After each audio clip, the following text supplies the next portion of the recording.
Ok, bueno, para esto voy a hablarles un poco acerca de lo que es la exergía. La exergía es una propiedad termodinámica de una sustancia en un entorno que permite determinar el potencial de trabajo útil de una determinada cantidad de energía que se puede alcanzar por la interacción espontánea entre un sistema y su entorno. Como lo dije anteriormente, es una propiedad termodinámica, por lo que es una magnitud cuya variación solo depende de los estados inicial y final del proceso y no de los detalles del mismo, pero sí depende de las condiciones del entorno, que son presión y temperatura ambiente, donde está inmersa la sustancia. Una de las principales aplicaciones es el análisis exergético a nivel de procesos y componentes. Este permite identificar, localizar y cuantificar las principales causas de irreversibilidades termodinámicas de un sistema o proceso, pues mediante el estudio de la destrucción, eficiencia exergética, siendo la exergía la parte disponible de la energía utilizada para producir trabajo útil. Esta representa una poderosa herramienta para determinar potenciales mejorías y optimización de procesos, así como impactos ambientales y su mitigación, al ser esta una medida del desequilibrio con el medio ambiente.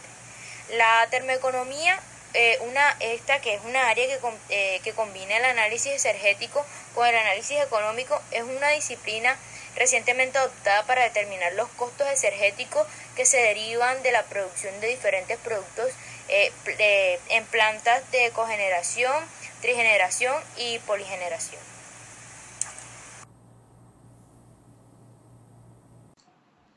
Mi nombre es Duván Caraballo y yo voy a explicar balances de exergía en sistemas abiertos.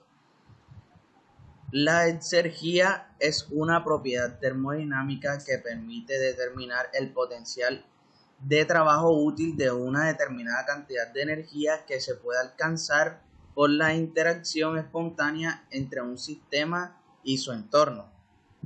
Informa que la utilidad potencial del sistema como fuente de trabajo es una propiedad termodinámica, por lo que es una magnitud cuya variación solo depende de los estados inicial y final del proceso y no de los detalles del mismo. Balanca. El balance de exergía es un método de análisis muy útil a la hora de valorar el rendimiento energético de una instalación. Nos da una visión más amplia que el rendimiento térmico. Permite valorar las pérdidas de energía en un proceso, la energía que sería aprovechable de flujo de salientes de sistemas abiertos y ventajas de métodos regenerativos e instalaciones térmicas.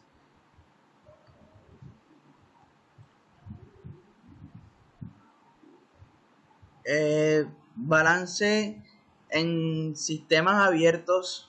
Para sistemas abiertos en los que hay transferencia de masa, se maneja el concepto de energía de flujo, que no es más que la energía asociada a una corriente material que atraviesa un volumen de control determinado, adaptando la expresión y utilizando magnitudes específicas que serían por unidad de masa.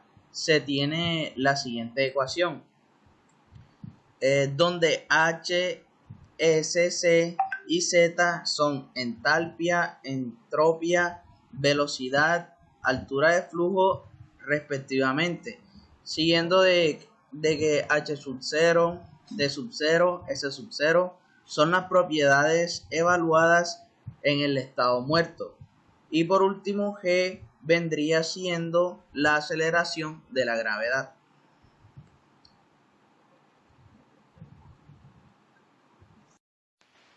Balance de energía para sistemas de flujo estacionario. La mayoría de los volúmenes de control encontrados en la práctica, como turbinas, compresores, tuberas, difusores, intercambiadores de calor, tuberías y ductos, operan en forma estacionaria. Por lo tanto, no experimentan cambio en sus contenidos de masa, energía, entropía y exergía, así como en sus modelos. Por consiguiente, dB sub BC sobre DT es igual a 0 y dx sub BC sobre DT es igual a 0 para tales sistemas.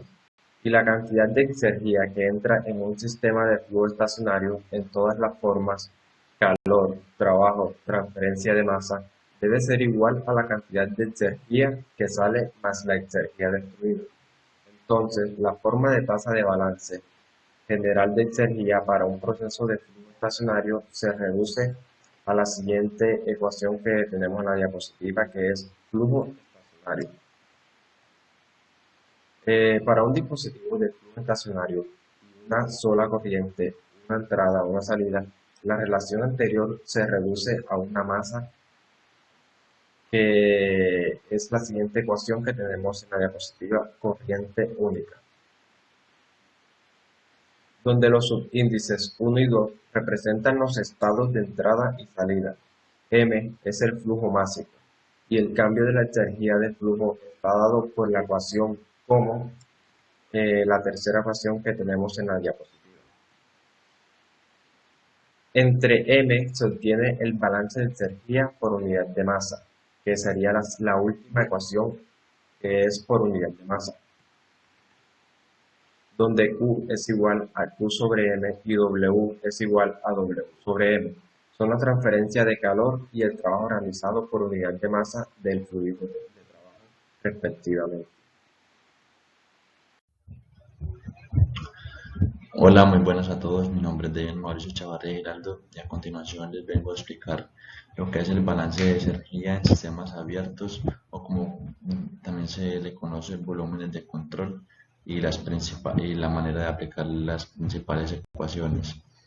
Pero antes de todo debemos tener en cuenta que las relaciones de balance de energía para los sistemas cerrados o volúmenes de control, como les había mencionado anteriormente, difieren de aquellas para los sistemas cerrados en los que se involucra un mecanismo más de transferencia de energía.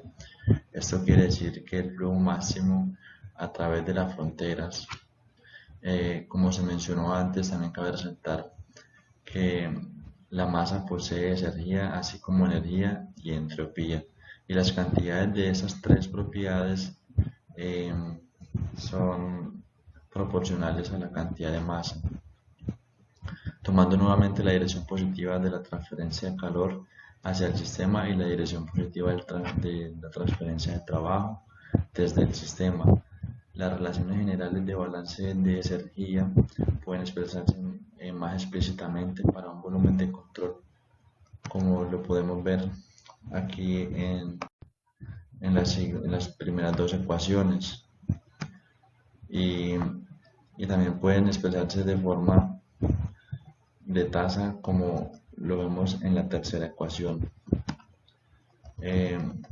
También cabe resaltar que la relación anterior de balance de energía puede enunciarse como la tasa de cambio de energía dentro del volumen de control durante un proceso.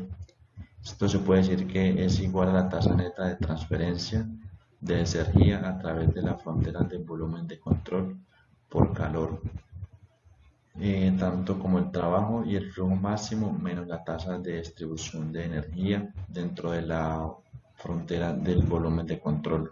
Teniendo en cuenta eso, también se sabe que cuando los estados inicial y final del volumen de control están especificados a cambio de energía de volumen, se tiene en cuenta que x sub 2 menos x sub 1 es igual a m2 menos m sub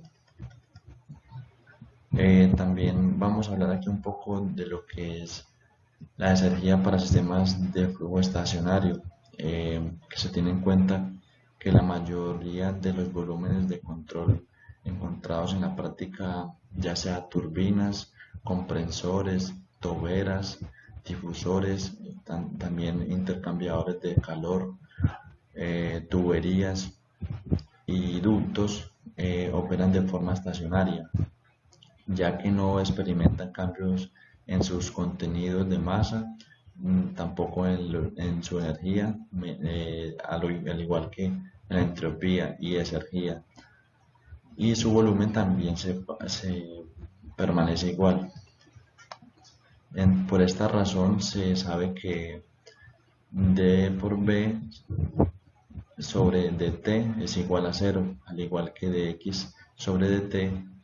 Entonces, para estos sistemas y la cantidad de energía que entra en un sistema de flujo estacionario en todas las formas, ya sea como en forma de calor, en forma de trabajo, transferencia o de masa, debe ser igual a la cantidad de energía que sale más la energía destruida. Entonces, se tiene en cuenta que la tasa de balance general de la energía para este proceso de flujo estacionario se reduce a la, a la cuarta ecuación, la que menciona el flujo estacionario, eh, que se sabe que para un dispositivo de flujo estacionario y una sola corriente, eso quiere decir que una entrada y una salida, la relación anterior se reduce aún más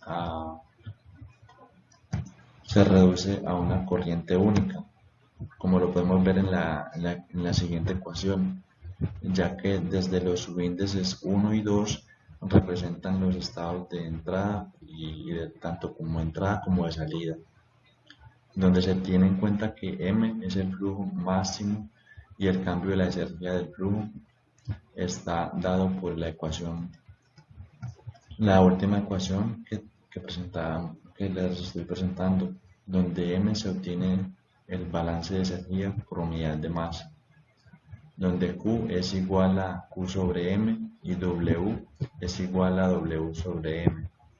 Son las transferencias de calor y de trabajo básicamente, realizado por una unidad de masa del fluido del trabajo respectivamente. Bueno, esto sería todo. Muchísimas gracias.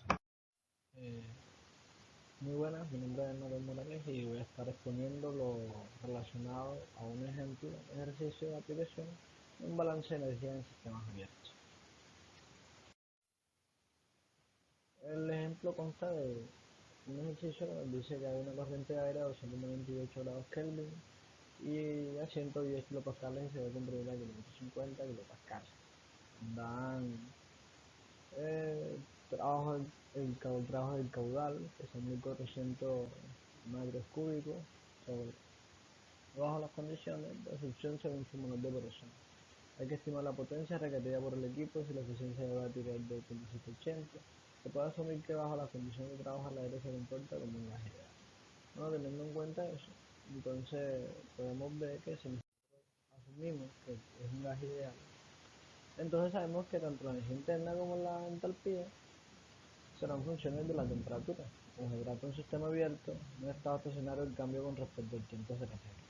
Y como se dice que el compresor se comporta de manera diabática, entonces sabemos que un compresor que se comporta de manera diabática es aquel que no tiene intercambio de calor con su entorno, por lo tanto el intercambio de calor con el entorno también será cero.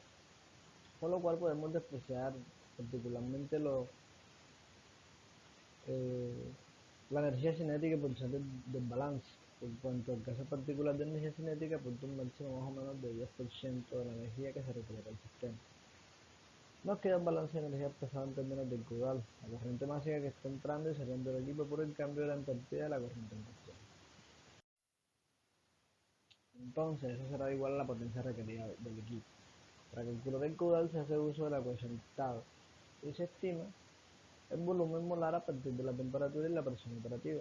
El volumen molar sería entonces 22.5 litros, con lo cual, haciendo su respectivo cambio de unidades y dividiéndolo entre 28.96 nos quedaría 0.778 metros cúbicos sobre kilogramos. Entonces tenemos nuestro valor del caudal y queda averiguar el cambio de la entalpía, que es este que tenemos ahí abajo, teniendo nuevamente en cuenta que se trata de un gas ideal. Entonces el cambio de la entalpía estaría dado por la integral definida desde T inicial hasta T de final, que sería la de entrada y la de salida de Cp por un diferencial de temperatura, sabiendo que Cp es la capacidad calorífica. Entonces, como podemos ver, sabemos que Cp, la capacidad calorífica, es una constante, ya que es adiabática. Entonces nos queda que el cambio en la entalpía sería igual a Cp por delta de T, o sea, por el cambio de la temperatura, que sería igual a Cp por la temperatura de salida menos la temperatura de entrada. Pero como sabemos, esta temperatura de salida no la conocemos. Entonces se debe hallar por medio del cambio de la entalpía, por lo cual podemos deducir que la temperatura, que si hallamos eso podemos hallar la potencia. Entonces, retomando lo que habíamos dicho, retomando las definiciones, la potencia sería igual al caudal máximo por la entalpía, donde el caudal es igual a 0,5, donde el caudal es igual a 0,5 kilómetros sobre segundo. Por la entalpía, eso sería igual a la potencia. Entonces, que a su vez se puede calcular a partir del cambio de temperatura que existe entre la entrada y la salida del compresor. Para calcular eso, sabemos que en los sistemas adiabáticos, la relación que existe entre la temperatura de entrada y la temperatura de salida es igual a la misma relación a la capacidad de presión en el compresor, en el sistema, por decirlo así, elevado a alfa menos 1 sobre alfa. Y eso sería igual a alfa, que es el coeficiente adiabático. En este caso sería igual a 1,4.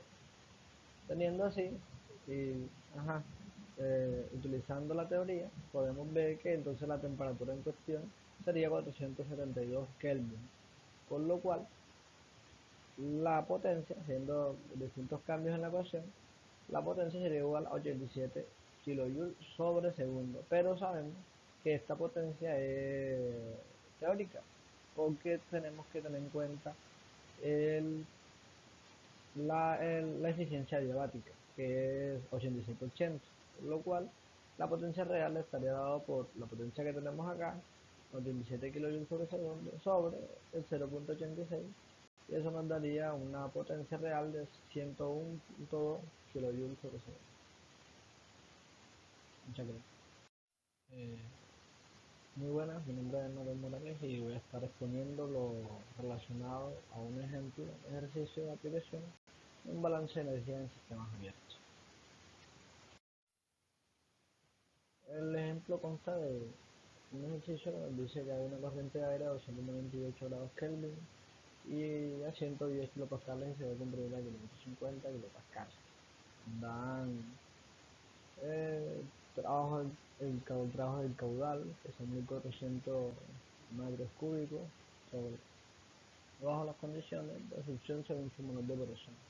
Hay que estimar la potencia requerida por el equipo si la eficiencia diabática es de 8780. Se puede asumir que bajo las condiciones de trabajo el aire se comporta como un gas ideal.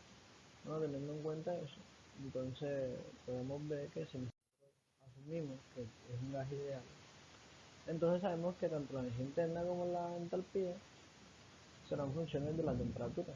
Como se trata de un sistema abierto, en un estado estacionario el cambio con respecto al tiempo será cero.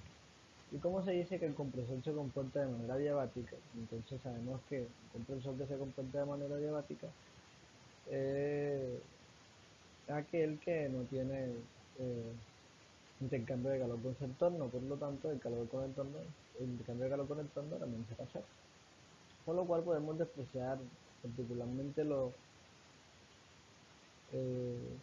energía cinética por ser del balance. En cuanto al caso particular de energía cinética, aporta un máximo más o menos de 10% de la energía que se requiere al sistema. Nos queda un balance de energía expresado en términos del caudal, la corriente máxima que está entrando y saliendo del equipo por el cambio de la entalpía de la corriente en cuestión. Entonces, eso será igual a la potencia requerida del equipo. Para calcular el caudal se hace uso de la ecuación octava y se estima el volumen molar a partir de la temperatura y la presión operativa.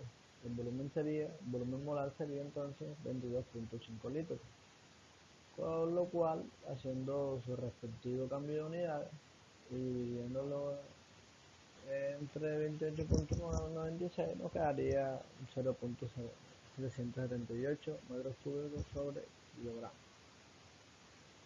Entonces tenemos nuestro valor del caudal y queda averiguar el cambio de la entalpía, que es este que tenemos ahí abajo, teniendo nuevamente en cuenta que se trata de un gas ideal. Entonces El cambio de la entropía estaría dado por la integral definida desde T inicial hasta T de final, que sería la de entrada y la de salida,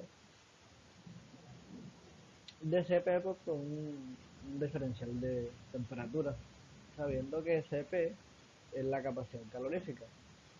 Entonces, como podemos ver, sabemos que Cp, la capacidad calorífica, es una constante, ya que es adiabática. Entonces nos queda que el cambio en la entalpía sería igual a Cp por delta de T, o sea, por el cambio de la temperatura, que sería igual a Cp por la temperatura de salida menos la temperatura de entrada. Pero como sabemos, esta temperatura de salida no la conocemos. Entonces se debe hallar por medio del cambio de la entalpía, por lo cual podemos decir que la temperatura, que si hallamos eso podemos hallar la potencia. Entonces, retomando lo que habíamos dicho, retomando las definiciones, la potencia sería igual al caudal máximo por la entalpía, donde el caudal es igual a 0,5, donde el caudal es igual a 0,5 kilómetros sobre segundo. Por la entalpía, eso sería igual a la potencia. Entonces, que a su vez se puede calcular a partir del cambio de temperatura que existe entre la entrada y la salida del compresor. Para calcular eso, sabemos que en los sistemas adiabáticos, la relación que existe entre la temperatura de entrada y la temperatura de salida es igual a la misma relación a la capacidad de presión en el compresor, en el sistema, por decirlo así, elevado a alfa menos 1 sobre alfa. Y eso sería igual a alfa, que es el coeficiente adiabático. En este caso sería igual a 1,4. Teniendo así, y, utilizando la teoría, podemos ver que entonces la temperatura en cuestión sería 472 Kelvin, por lo cual la potencia, haciendo distintos cambios en la ecuación, la potencia sería igual a 87 kJ sobre segundo, pero sabemos que esta potencia es teórica, porque tenemos que tener en cuenta el, la eficiencia adiabática, que es 8780, por lo cual la potencia real estaría dada por la potencia que tenemos acá, 87 kJ sobre segundo, sobre el 0,86, y eso nos daría una potencia real de 101,2 kJ sobre segundo. Muchas gracias. Eh, Muy buenas, mi nombre es Manuel Morales y voy a estar exponiendo lo relacionado a un ejercicio de aplicación de un balance de energía en sistemas abiertos. El ejemplo consta de un ejercicio que nos dice que hay una corriente de aire a 298 grados Kelvin y a 110 kilopascales y se debe comprimir a 550 kilopascales. Dan trabajo del caudal, que son 1400 metros cúbicos bajo las condiciones de succión según su molar de presión. Hay que estimar la potencia requerida por el equipo si la eficiencia diabática es de 8780. Se puede asumir que bajo las condiciones de trabajo el aire se comporta como un gas ideal. Bueno, teniendo en cuenta eso, entonces podemos ver que si asumimos que es un gas ideal, entonces sabemos que tanto la energía interna como la entalpía serán funciones de la temperatura. Como se trata de un sistema abierto, no estado estacionario el cambio con respecto al tiempo será cero. Y como se dice que el compresor se comporta de manera adiabática, entonces sabemos que un compresor que se comporta de manera adiabática es aquel que no tiene intercambio de calor con su entorno, por lo tanto el intercambio de calor con el entorno también será cero. Por lo cual podemos despreciar particularmente eh, la energía cinética por ser del balance. En cuanto al caso particular de energía cinética, apunta un máximo más o menos de 10% de la energía que se requiere para el sistema. Nos queda un balance de energía expresado en términos del caudal, la corriente máxima que está entrando y saliendo del equipo por el cambio de la entalpía de la corriente en cuestión. Entonces, eso será igual a la potencia requerida del equipo. Para calcular el caudal se hace uso de la ecuación octava y se estima el volumen molar a partir de la temperatura y la presión operativa.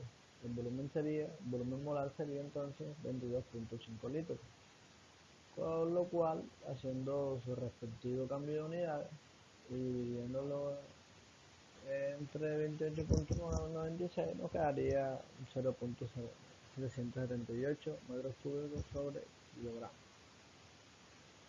Entonces tenemos nuestro valor del caudal y queda averiguar el cambio de la entalpía, que es este que tenemos ahí abajo, teniendo nuevamente en cuenta que se trata de un gas ideal. Entonces el cambio de la entalpía estaría dado por la integral definida desde T inicial hasta T de final, que sería la de entrada y la de salida, de Cp por un diferencial de temperatura, sabiendo que Cp es la capacidad calorífica. Entonces, eh, como podemos ver, sabemos que Cp, la capacidad calorífica, es una constante, ya que es adiabática. Entonces nos queda que el cambio en la entalpía sería igual a Cp por delta de T, o sea, por el cambio de la temperatura, que sería igual a Cp por la temperatura de salida menos la temperatura de entrada. Pero como sabemos, esta temperatura de salida no la conocemos. Entonces se debe hallar por medio del cambio de la entalpía, por lo cual podemos decir que la temperatura, que si hallamos eso podemos hallar la potencia.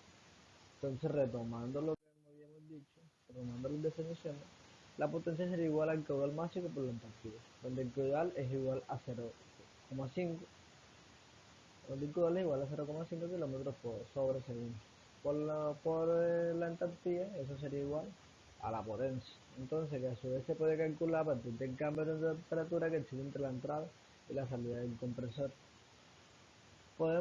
Para calcular eso, sabemos que en los sistemas adiabáticos, la relación que existe entre la temperatura de entrada y la temperatura de salida es igual a la misma relación a la capacidad de presión en el compresor, en el sistema, por decirlo así, elevado a alfa menos 1 sobre alfa. Y eso sería igual a alfa, que es el coeficiente adiabático. En este caso sería igual a 1.4.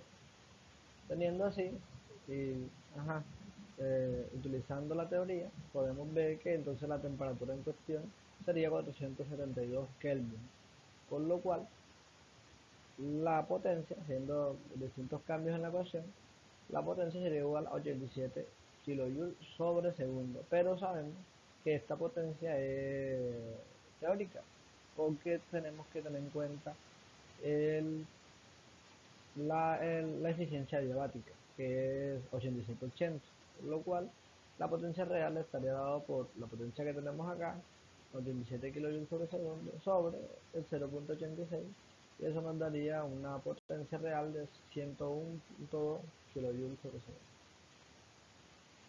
Muchas gracias. Muy buenas, mi nombre es Manuel Morales y voy a estar exponiendo lo relacionado a un ejercicio de aplicación de un balance de energía en sistemas abiertos. El ejemplo consta de un ejercicio donde dice que hay una corriente de aire a 298 grados Kelvin y a 110 kilopascales y se debe comprimir a 550 kilopascales. Dan trabajo trabajo del caudal, que son 1400 metros cúbicos, bajo las condiciones de succión según su molar de presión. Hay que estimar la potencia requerida por el equipo si la eficiencia diabática es de 2780. Se puede asumir que bajo las condiciones de trabajo el aire se comporta como un gas ideal. Bueno, teniendo en cuenta eso, entonces podemos ver que si asumimos que es un gas ideal, entonces sabemos que tanto la energía interna como la entalpía serán funciones de la temperatura. Como se trata de un sistema abierto, no estado estacionario el cambio con respecto al tiempo se refiere. Y como se dice que el compresor se comporta de manera adiabática, entonces sabemos que un compresor que se comporta de manera adiabática es aquel que no tiene intercambio de calor con su entorno, por lo tanto el intercambio de calor con el entorno también será cero. Con lo cual podemos despreciar particularmente eh, la energía cinética por ser del balance. En cuanto al caso particular de energía cinética, apunta un máximo más o menos de 10% de la energía que se requiere para el sistema. Nos queda el balance de energía expresado en términos del caudal, la corriente máxima que está entrando y saliendo del equipo por el cambio de la entalpía de la corriente en cuestión. Entonces, eso será igual a la potencia requerida del equipo. Para calcular el caudal se hace uso de la ecuación octava y se estima el volumen molar a partir de la temperatura y la presión operativa.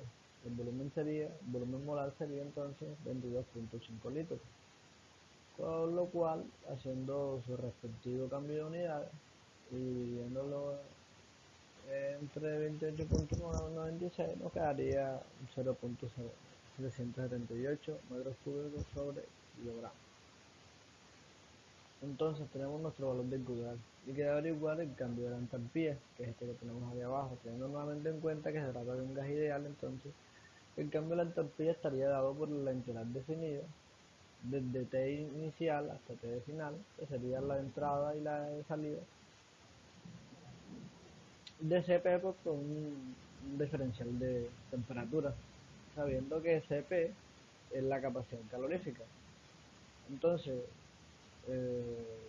como podemos ver, sabemos que Cp, la capacidad calorífica, es una constante, ya que es adiabática.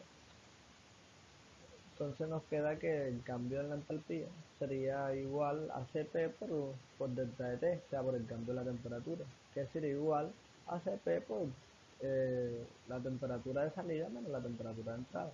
Pero como sabemos, esta temperatura de salida no la conocemos. Entonces se debe hallar por medio del cambio de la entalpía, por lo cual podemos decir que la temperatura, que si hallamos eso podemos hallar la potencia. Entonces, retomando lo que habíamos dicho, retomando las definiciones, la potencia sería igual al caudal máximo por la entalpía, donde el caudal es igual a 0,5, donde el caudal es igual a 0,5 kilómetros sobre segundo. Por la entalpía, eso sería igual a la potencia. Entonces, que a su vez se puede calcular a partir del cambio de temperatura que existe entre la entrada y la salida del compresor. Para calcular eso, sabemos que en los sistemas adiabáticos, la relación que existe entre la temperatura de entrada y la temperatura de salida es igual a la misma relación a la capacidad de presión en el compresor, en el sistema, por decirlo así, elevado a alfa menos 1 sobre alfa. Y eso sería igual a alfa, que es el coeficiente adiabático. En este caso sería igual a 1.4.